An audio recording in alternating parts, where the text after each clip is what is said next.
Data चोरी के माध्यम से वो सारा हमारा डेटा मार्केटिंग कंपनियों के पास, क्रेडिट कार्ड कंपनियों के पास, लोन देने वाले, फ्लैट बेचने वाले लोगों तक नहीं पहुंचता। एक रिपोर्ट के मुताबिक 2019 में एसबीआई के 3 million customer account data leak हो गया और तमाम बैंकिंग हिस्ट्री लीक हो गई। 2021 में मोबीविक का 8.2 टीबी का केवाईसी डेटा ही लीक हो गया। 2021 में एक पेमेंट गेटवे जस्पे का 100 मिलियन क्रेडिट कार्ड की पेमेंट डिटेल्स और रिकॉर्ड्स लीक हो गई। अब कस्टमर्स की जेब काटी जा रही है और कस्टमर्स को पता भी नहीं लगता कि कितना पैसा बैंक इन नाना प्रकार के चार्जेस के चलते आम आदमी से वसूल रहा है। सर, बैंक ईंट या सीमेंट से बनी किसी इमारत का नाम नहीं है। बैंक सिर्फ किसी स्टील या एल्यूमिनियम से बने एटीएम का नाम नहीं है और बैंक ना ही एक काउंटर से दूसरे काउंटर पर दौड़ रहे बैंक ग्राहकों की उस दौड़ का नाम है। बैंक नाम है विश्वास का, बैंक नाम है अधिकार का, न्याय का, समानता का। लेकिन पिछले कुछ वर्षों में यह विश्वास जो ग्राहकों का बैंकिंग व्यवस्था में था वो कहीं ना कहीं कमजोर होता नजर आ रहा है और उसके कुछ बुनियादी कारण, बहुत ही बेसिक कारण आज मैं इस सदन में आपके माध्यम से सरकार के सामने रखना चाहूंगा। सबसे पहला, पुअर कस्टमर सर्विस। यदि आज किसी ग्राहक को सरकारी बैंक में किसी काम से जाना हो तो मान लीजिए उसके ग्रह खराब चल रहे हैं और दिहाड़ी भी खराब होगी। कोई नौकरी पेशा आदमी हो तो ऑफिस से छुट्टी लेनी पड़ती है, कोई स्टूडेंट हो तो प्रैक्टिकल का एग्जाम मिस करना पड़ता है, यहां तक कि साधारण सी पासबुक अपडेट कराने भी जाना हो तो वो भी एक संघर्षशील सफर में तब्दील हो जाता है। मैडम, आप जब किसी सरकारी बैंक में घुसते हैं तो ऐसा लगता है कि 80 या 90 की दशक की किसी इमारत में आ गए हैं जहां पे दीवारें उखड़ रही होती हैं, पंखा अपनी मर्जी से चलता है और लाइनें रेल टिकट से भी ज्यादा लंबी होती हैं। इसके बाद जब आप काउंटर नंबर 1 पे पहुंचते हैं तो बताया जाता है काम यहां नहीं होगा, काउंटर नंबर 4 पर जाइए। जब काउंटर नंबर 4 पे जाते हैं तो बताया जाएगा यहां पर भी काम नहीं होगा, फर्स्ट फ्लोर पर जाइए। और जब आप थके हारे फर्स्ट फ्लोर पर पहुंचते हैं तो बताया जाता है कि लंच हो गया है, लंच के बाद 2 बजे आइएगा। 2:15 पहुंचते हैं तो बताया जाता है कि लंच एक्सटेंड हो गया, अभी कर्मचारी गुलाब जामुन खा रहे हैं। यह व्यवस्था है कस्टमर सर्विस की एक सरकारी बैंक में। और आज हम जहां चांद पर पहुंच गए, यूपीआई से गोलगप्पे खरीद रहे हैं, लेकिन हमारी सरकारी बैंकिंग व्यवस्था 80-90 के दशक से बाहर नहीं आ पा रही है। अभी आरबीआई के गवर्नर ने हाल ही में एक प्रेस कॉन्फ्रेंस कर वित्तीय वर्ष 23-24 की रिपोर्ट जारी करते हुए कहा कि 95 शेड्यूल्ड कमर्शियल बैंक्स में एक साल में, एक वित्तीय वर्ष में 1 करोड़ से ज्यादा कस्टमर सर्विस से संबंधित कंप्लेंट्स आई हैं। और ये तो वो कंप्लेंट्स हैं जिन लोगों को पता था कंप्लेंट कैसे दर्ज करानी है और उन्होंने दर्ज कराई। न जाने ऐसी कितनी कंप्लेंट्स होंगी जो सिस्टम में कैद ही नहीं हुई। इसी के साथ साथ बैंकिंग कोड और स्टैंडर्ड्स बोर्ड ऑफ इंडिया का एक सर्वे बताता है कि 45% बैंक कस्टमर्स बैंकिंग व्यवस्था से डिससैटिस्फाइड है, असंतुष्ट हैं। और मैं चाहूंगा आपके माध्यम से सरकार के कानों तक ये बात पहुंचे कि डिजिटल सर्विसेज का एक कस्टमर सेटिस्फैक्शन ऑडिट कराना चाहिए सरकारी बैंकों का, कि क्या हमारी सरकारी बैंकों की वेबसाइट का इंटरफेस या मोबाइल एप्लीकेशंस सरल हैं, अच्छी हैं, या कस्टमर्स उससे त्रस्त हैं। दूसरा बड़ी समस्या है रूरल इंडिया के अंदर limited access to banking infrastructure. आइए गांव की ओर चलते हैं। मैडम, क्या हमारी बैंकिंग व्यवस्था ग्रामीण इलाकों तक पहुंच चुकी है? नाबार्ड की एक रिपोर्ट बताती है कि 50% of rural India is still suffering from lack of adequate access to banking. Financial inclusion index की आरबीआई की 2020 की रिपोर्ट बताती है कि ग्रामीण भारत में हर 100 में से मात्र 54 लोगों तक ही हमारी बैंकिंग व्यवस्था जैसे तैसे पहुंच पाई है और 30% से ज्यादा रूरल हाउसहोल्ड आज भी ऐसे हैं जो पूरी तरीके से अनबैंक्ड हैं। और मैम, बैंकिंग की ग्रामीण इलाकों में अगर बात करें तो बैंकिंग व्यवस्था ने ग्रामीण इलाकों के साथ सौतेला व्यवहार किया है। पहले तो बैंक की ब्रांच गांव के पास नहीं है। जब वो बूढ़ा आदमी भोला भटका बैंक की 5-10 किलोमीटर दूर ब्रांच तक पहुंचता है तो पता लगता है कि बिजली गुल है।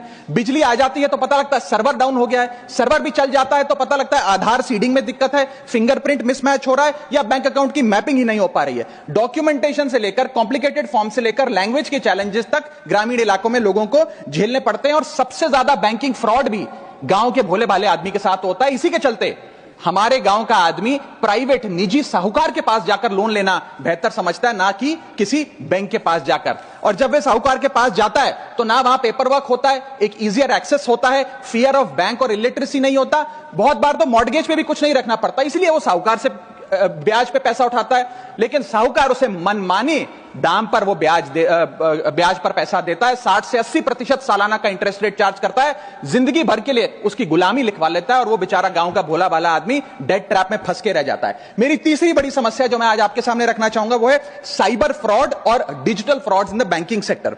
साइबर फ्रॉड्स वर्ष 2023 में 75,800 घटनाएं सामने आई जो कि कंप्लेंट्स दर्ज हुई।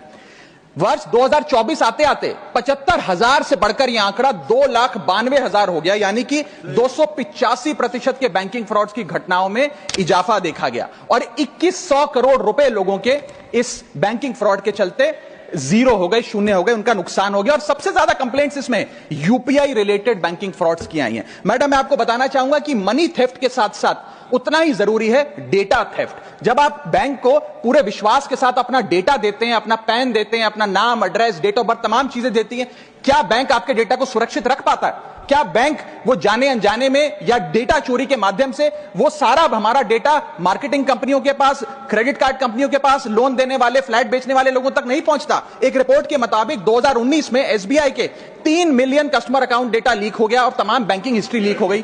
2021 में मोबीविक का 8.2 टीबी का केवाईसी डेटा ही लीक हो गया। 2021 में एक पेमेंट गेटवे जसपे का 100 मिलियन क्रेडिट कार्ड की पेमेंट डिटेल्स और रिकॉर्ड्स लीक हो गई। अब ये लीक है कि जाने अनजाने में डेटा शेयरिंग है, यह फैसला मैं आप तक छोड़ता हूं, लेकिन आपको इस डेटा लीक का भुगतान करना पड़ता है, आपको उसको भुगतना पड़ता है। और उसका सबसे छोटा सा उदाहरण है कि आए दिन आपको आपके बीवी, आपके माता पिता, आपके घर वाले फोन करके आपका हाल पूछे ना पूछे, मार्केटिंग कॉल्स वाले आपको रोज फोन करके कहेंगे कि आपका क्रेडिट कार्ड अप्रूव हो गया, आपका लोन अप्रूव हो गया, हमसे फ्लैट ले लीजिए, हमसे फलानी चीज ले लीजिए। इनके पास ये हमारा डेटा आता कहां से, एक बड़ा सवाल है। चौथी समस्या, हिडन चार्जेस और फीस। मैं चाहूंगा आपके माध्यम से ये नाना प्रकार के चार्जेस जो आज मैं सदन में लाया हूं, ये माननीय वित्त मंत्री जी तक पहुंचे, ताकि देश के आम आदमी की जो जेब बैंकिंग सिस्टम काट रहा है, उसे पता लगे, ग्राहक को भी और माननीय वित्त मंत्री जी को भी। पहला, मिनिमम बैलेंस पेनल्टी। यदि आप न्यूनतम बैलेंस नहीं रखते हैं तो 100 से 600 रुपए प्रति माह बैंक आपका काट लेता है। इस चार्ज को लगाने के बाद बैंकों ने वित्तीय वर्ष 22-23 में 3500 करोड़ रुपए मिनिमम बैलेंस पेनल्टी के नाम से लोगों से वसूले हैं। मैडम, दूसरा चार्ज, एक्स्ट्रा एटीएम यूजेज। आपको एटीएम ट्रांजैक्शन के लिए 2 से 3 की मोहलत मिलती है, 2 से 3 की इजाजत मिलती है बैंकों द्वारा। अगर आप चौथा, पांचवा ट्रांजैक्शन कर लें तो हर ट्रांजैक्शन पे 20 रुपए एटीएम चार्ज आपको देना पड़ता है। इनएक्टिविटी फी 100 से 200 रुपए सालाना, यानी कि अगर बैंक आप बहुत ज्यादा अपना अकाउंट यूज नहीं करते हैं तो बैंक इनएक्टिविटी के नाम पे भी चार्ज लगा देता है। फिर बैंक स्टेटमेंट आप मंगवाते हैं तो बैंक स्टेटमेंट इशुएंस चार्जेस के नाम पर आपसे 50 से 100 रुपए लेता है। फिर आप कहते हैं हमें एसएमएस अलर्ट के माध्यम से मेरे बैंक के खाते में क्या आ रहा है उसकी जानकारी मिले, तो एसएमएस अलर्ट चार्जेस के नाम पर भी प्रति क्वार्टर 20 से 25 रुपए आपसे लिया जाता है। ऑनलाइन पेमेंट करेंगे एनईएफटी की तो ट्रांजैक्शन फी भी ली जाती है। जबरदस्ती आपको पहले लोन बेचते हैं और फिर उसके बाद लोन प्रोसेसिंग फी के नाम पर 1 से 3% लोन अमाउंट का काट लेते हैं। और जब आपकी किस्मत ठीक चल रही हो और आप समय से पहले अपना लोन बकाया जो है उसका भुगतान करने बैंक पहुंच जाएं तो loan pre closure charges, early payment penalty के नाम पर भी बैंक आपसे पैसा वसूलता है। साधारण सा सिग्नेचर बदलवाना हो, नॉमिनी की डिटेल्स बदलवानी हो, उस चेंज पर भी 200 रुपए प्रति ट्रांजैक्शन के नाम पे बैंक आपसे पैसा वसूलता है। और डिमांड ड्राफ्ट, पे ऑर्डर बनाने जाएं तो 100 से 200 रुपए प्रति डिमांड ड्राफ्ट आपसे पैसा वसूलता ही वसूलता है। यानी कि कस्टमर्स की जेब काटी जा रही है और कस्टमर्स को पता भी नहीं लगता कि कितना पैसा बैंक इन नाना प्रकार के चार्जेस के चलते आम आदमी से वसूल रहा है। मेरा पांचवा और आखिरी point madam, insurance and investment product miss selling. अपने क्वार्टरली या मंथली टारगेट्स पूरा करने के लिए बैंक के एग्जीक्यूटिव मिस सेलिंग करते हैं, गलत प्रोडक्ट लोगों को बेचते हैं। यह भी एक प्रकार का हनी ट्रैप है। मीठी मीठी बातें कर भोले भाले मासूम लोगों को ऐसे प्रोडक्ट्स बेच दिए जाते हैं जिनकी जरूरत उन्हें है ही नहीं। IRDAI, insurance regulatory development authority of India की एक रिपोर्ट बताती है कि 3.5 लाख सालाना कंप्लेंट्स में से 20% कंप्लेंट्स सिर्फ और सिर्फ मिस सेलिंग की, गलत प्रोडक्ट बेचने की उन्होंने दर्ज करी हैं। सेबी की एक रिपोर्ट बताती है कि 30% इन्वेस्टर मिसलीडिंग इंफॉर्मेशन का शिकार हैं। और म्यूचुअल फंड्स की मदर बॉडी, जिसे association of mutual fund of India कहते हैं, वो बताती है कि 23%, मैं खत्म कर रहा हूं मैडम, 23% इन्वेस्टर ऐसे हैं जिनके पास वो प्रोडक्ट्स हैं जो उनके रिस्क प्रोफाइल और फाइनेंशियल गोल से मेल ही नहीं खाते हैं।